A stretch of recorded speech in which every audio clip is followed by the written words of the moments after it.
Hi everyone. So in today's video we're going to be taking a look at my 2018 Toyota GT86 Pro.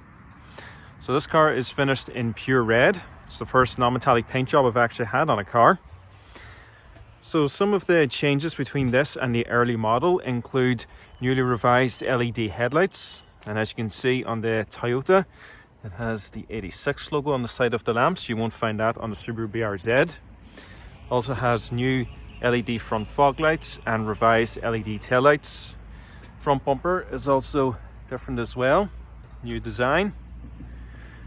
And I've also got headlight washers on this car too. Other changes include the 17-inch diamond cut alloy wheels. Now, one thing that's different here with the front wing, on the 86 and the old Scion FRS, you used to have the little 86 piston badge located up there, and the BRZ had the little fin. But for the facelift model, they've just decided to remove that and put in the fin for all models.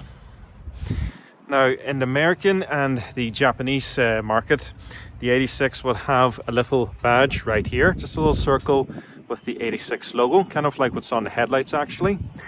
But for some reason, as you can clearly see on the European model, they decided not to put them in. And actually, if I just open the door here, usually here on the Alcantara dashboard would say Toyota 86 as well. So not really sure why they removed them from the Euro cars. Now, I don't really care about the Toyota 86 written on the dashboard, but I think the badge on the front wings does look very nice, which is why I've actually bought some, and I'll be getting them installed in the next couple of weeks. And just to point out, they are genuine OEM 86 badges, not some kind of Chinese knockoffs. So the original dealership that owned this car fitted the optional black side stripes, which I think look quite good, and the carbon effect door mirrors. As you can see, they're just covers that sit on over the standard red mirror covers. Now, a couple of things I'm going to be changing to this car. We're going to start here with this rear bumper. So when I originally bought the car, I knew about these little paint chips right here, and they did touch them up just with some pure red touch paint from Toyota. But this car also had, in addition to the side stripes, vertical stripes right along here, and you can actually see where my fingernail is, the outline of where the stripe was. But as you can clearly see, there was paint chips directly underneath them. Now, I wasn't aware that these paint chips were here.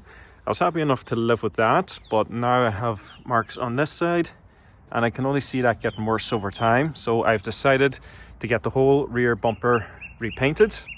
This is my favorite car after all, and I want it looking as perfect as possible. So the guy who's going to repaint this bumper is also going to be repainting, painting. You see, I've ordered a TRD boot spoiler that's coming from Japan. It's coming here in May. It takes about 2 months to get it over from Japan by ship, and he's going to be painting that boot spoiler as well. Now, the 86 Pro that I have here normally comes with the factory boot spoiler, but you can choose when buying this car from you if you wanted to have it deleted. So the dealership obviously did that, and that's actually fine by me, because if I was removing the factory spoiler for an aftermarket one, I'd actually have to fill in the holes that were left behind. So thankfully, I don't have that issue, and a TRD spoiler doesn't need to be drilled in. It sticks on with 3M tape. Down at the bottom, red triangle is just the rear fog lights, and you got the reversing lights at either side. I always wondered how following traffic, if I just stand back here, how following traffic would see that reverse light. It is really low down, but they do that in some cars these days, I guess. And at either side, you got the 86mm exhaust tips, which look very nice. It's a really good looking car, this. When they brought out the facelift model, I wasn't 100% sure if I liked the revised front end. But in the time I've owned this car, I have to say it has grown on me. So let's actually take a look at the boot, because we're going to talk about this car's practicality. Now, obviously this is a sports car, so practicality isn't exactly its main focus, but even so, I think the boot space is certainly adequate enough for me. Anyway, I don't carry much stuff in my car. The only thing I have back here is this shield to stop the windscreen from freezing in winter, and the rear seats do fold down flat. And under the false floor space saver wheel, and a toolkit, and I always keep a high-vis jacket in my cars. Always good to have. Now, in terms of backspace, this is not exactly a Camry. To say it has very little legroom will be an understatement. As you can clearly see with the driver's seat in my position, there is absolutely no legroom whatsoever. Stuart Little would feel cooped up in the back of this car. It is a 2+2 configuration. Even if you did move the passenger seat forward, you would have barely any legroom back there. You might be able to squeeze in, but you definitely wouldn't be comfortable, and your head would almost certainly be touching the rear window. So probably best just to fold down the rear seats and extend the boot space. On the floor, got the fuel cap release. And on the door, your standard electric window controls, power fold mirrors. I have to do that myself. I have to press the button. The mirrors don't fold when you lock the car. This button here on a 4-door car would normally lock out the back windows. In this car, it locks out the passenger window. Now, the dials here normally illuminate red, and in fact, this little controller here adjusts the brightness for that. When you lock out the passenger window, the switch itself actually turns off the light. So it just shows that you have turned it off. At least the passenger knows that way. And over here, tire pressure and boot release. One little trick I want to show you. If you want to check the mileage of your car without even having to get in it, all you have to do is hit the truck computer button and it lights up the screen. So I got 28,164 miles on this car. So we'll just start it up.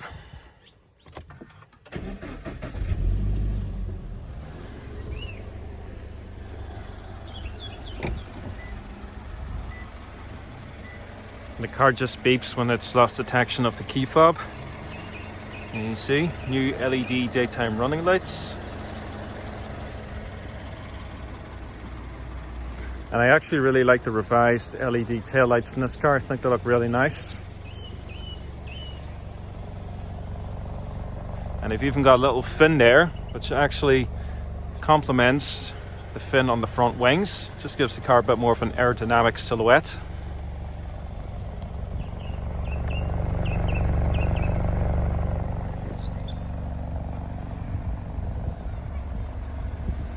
So we'll go ahead and just check out the interior a bit more.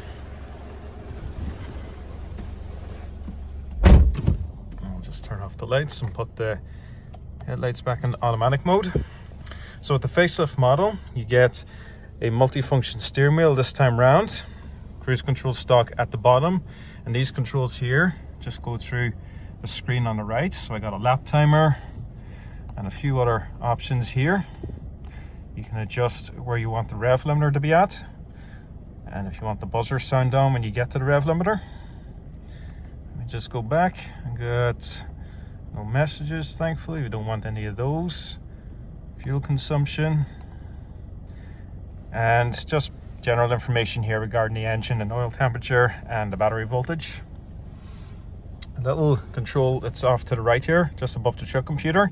You can have the digital display in kilometers or miles per hour. The analog display on the left actually has both, so it's redundant either way. You can have kilometers or miles per hour, but if you want the one directly in front of you, which you're probably going to be paying more attention to, you can adjust that. I usually keep it in miles. Now coming over to the center of the car, this later model has the Alcantara dashboard. Looks very nice.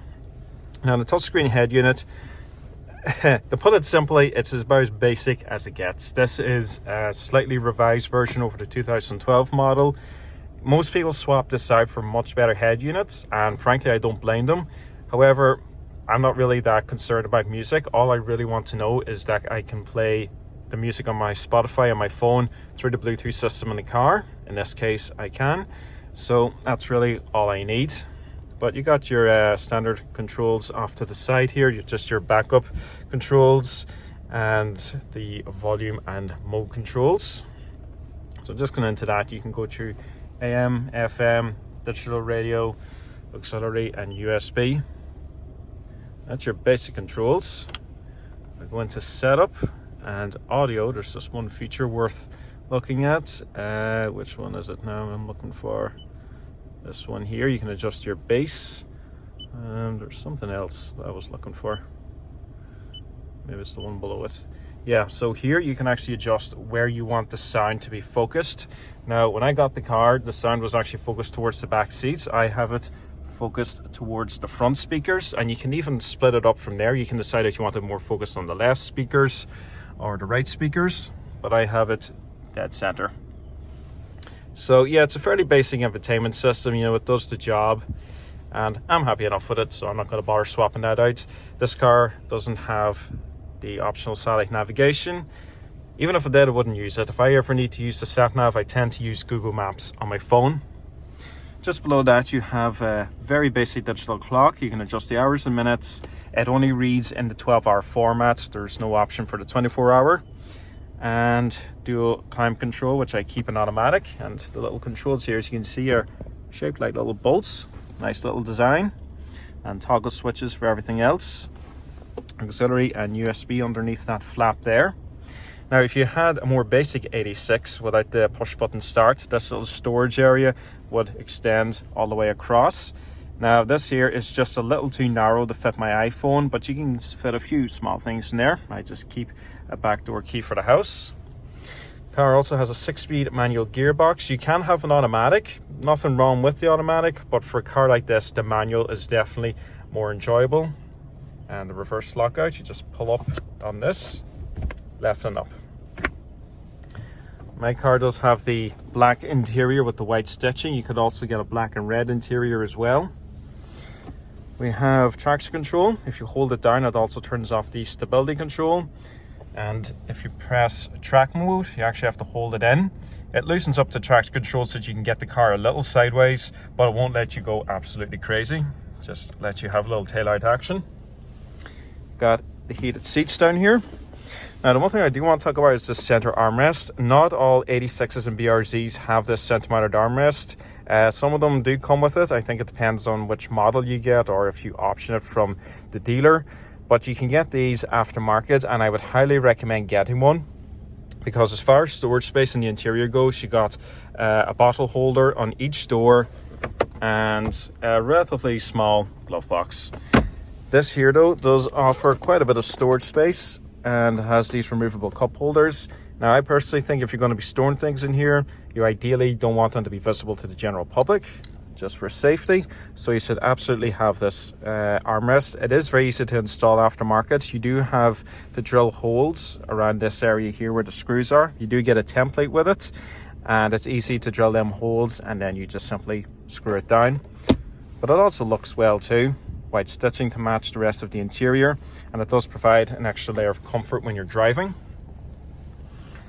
So that's pretty much the interior of the GT86. This one is very clean and very good condition. In fact, I just had the car cleaned before I did this video, but there's only a couple of little marks in the interior. You probably can't see it very well, but you can maybe just make out some little scratches there on the plastic on the passenger B-pillar. And I think the interior mirror is starting to delaminate, if that's the right terminology I'm using here. I originally thought this was a dirt mark. Let me just see if I can turn on this light. I originally thought that was a dirt mark, but it isn't. I think maybe just the mirror is starting to delaminate. It's not really a big issue. I may address it at some point, but it's not doing anything in terms of obstructing my rear visibility. But maybe at some point I'll address that. So let's just take a look at the engine and then we'll go for a drive. Bonnet release is just here. So the engine is the same as in the pre-facelift model. It's a 2-litre flat-4 Subaru Boxer unit. In the 86 and BRZ, it's known as the FA20D. Still produces 197 brake horsepower. Top speed is about 140 miles per hour, and 0 to 60 is around 7 seconds. It also produces 151 foot-pounds of torque. Now, the American spec cars did get a power bump, and they also got a visual change. The top of the intake manifold there is painted red. Now, the American cars, I don't think they got that much of a power bump. This is 197. I believe they're 205 horsepower with about an extra 5 or 6 foot-pounds of torque, and that's pretty much it. But it's a compact engine. As you can see, there's a lot of accessibility in here. You can see the top of the gearbox easily. And it's mounted low down, which gives a lower center of gravity. Quite an easy engine to work on. You got good access to the ABS pump in here. Alternators sitting up top. Very easy to access everything in this engine bay. And because there's so much room, you can swap a 2JZ or an LS V8 in here. A lot of people do engine swaps in these cars. And I also want to highlight one thing. This here is the artificial sound tube. So it pumps like a fake kind of induction sound into the interior. So you just follow the tube here, attaches there, and it goes right into the driver's footwell. Now, even in left-hand drive cars, the sound tube still comes out on the right footwell. I'll just pull this carpet down and I can show you. I don't know how well you can see it in this light, but right there where I'm pointing, that little hole, that is where the sound comes out. Now, if you don't like the sound of it, there is a 12-volt power outlet in the glove box. You just pull out the plastic plug from that and you can plug it in that little hole there, and that effectively disables the sound tube. A lot of people don't really like it. I think I'm in the minority of people that don't actually mind how that sounds. The vast majority of people who remove this tend to, and now when I say remove it, I don't mean just plug the hole. I mean they entirely remove the system and they put in a cancellation kit which seals off this little hole here. But people also tend to upgrade the intake system and the exhaust, and I think if you're upgrading the intake and exhaust in the car, you're probably going to get rid of the sound tube anyway. Okay, so in terms of driving, I've driven about 5 of these GT86s now over the past 10 years, and I just love the general feeling of the car. The way it handles is excellent. It's got a low-mounted super boxer engine, which gives this car a low centre of gravity, and it just feels so good going around bends, especially on tight, narrow country roads. That's really where this car is at home. But even so, out here in the open road, when you're just cruising along at about 60 miles per hour in 6th gear, the car feels perfectly fine, honestly. It's pretty comfortable. These half Alcantara sport seats are really nice. The car does around 30 mpg, which is what they were saying in reviews that this car should get. So, you know, you can't use it as a daily driver. I know a lot of people tend to buy a GT86 as a weekend car, but some people like me buy it as their only car, and honestly it's perfectly fine to daily drive. All-round visibility is very good. It's got front quarter windows, it has a very large rear window, and to be honest, it's just a very nice place to sit. The driving position is one thing that gets a lot of praise with the 86 and the BRZ, and I really like it.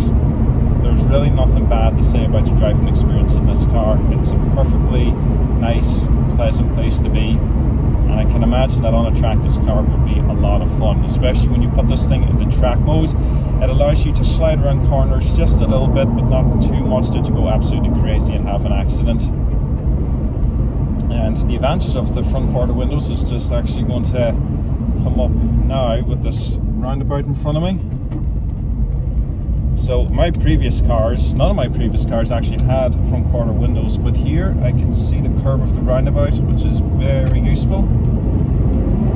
Let's get some acceleration.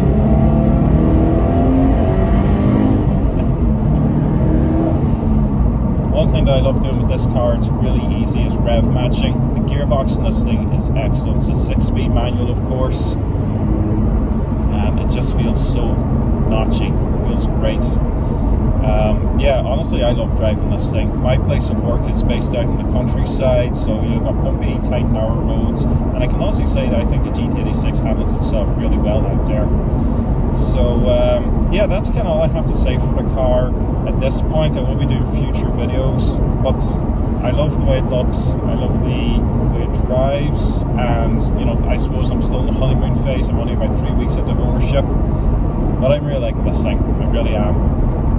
And yeah, I think that's all I have to say for this particular video. So I'm going to go ahead and get some fuel, because this car does get driven like a sports car. So it does go through a good bit of fuel every once in a while. But anyway, take care guys, and I will see you in the next video.